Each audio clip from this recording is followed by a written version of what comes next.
అందరూ బాగున్నారా? ఇవాళ మసాలా చికెన్ కర్రీ చేసుకుందాం. చికెన్ ముందుగా కడిగి పక్కన పెట్టుకున్న చికెన్ని రైస్ కుక్కర్లో వేసుకొని 2 విజిల్స్ వచ్చేలాగా ఉడికించుకోవాలి.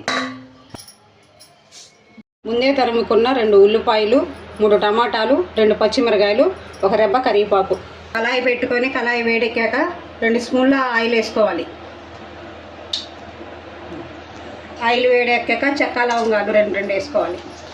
1 రెబ్బ కరివేపాకు, తరిగిన ఉల్లిపాయలు వేసుకోవాలి. అలా ఎర్రగా వేపుకోవాలి. ఉల్లిపాయలు మగ్గాక 2 పచ్చిమిరకాయలు, టమాటాలు వేసుకొని బాగా మగ్గిన దాకా ఉడికించుకోవాలి.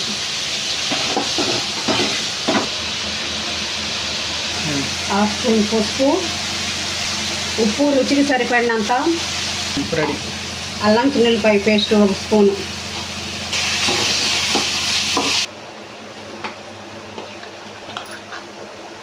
రెండు స్పూన్ల కొబ్బరి పేస్టు వేసుకొని బాగా కలుపుకోవాలి.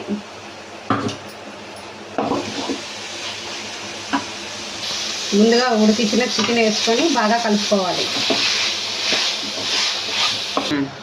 చికెన్ని మంట సన్నగా పెట్టుకొని ఒక 5 నిమిషాలు మగ్గించుకోవాలి. మూత పెట్టుకోవాలి.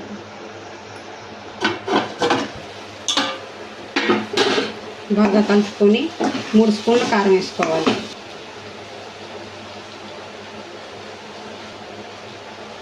ధనియాల పొడి 1 స్పూను, చికెన్ మసాలా 1 స్పూను.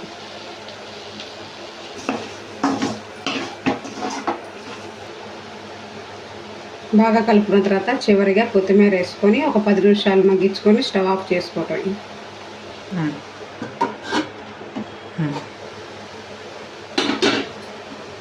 గుమగుమలాడే మసాలా చికెన్ కర్రీ రెడీ అయింది.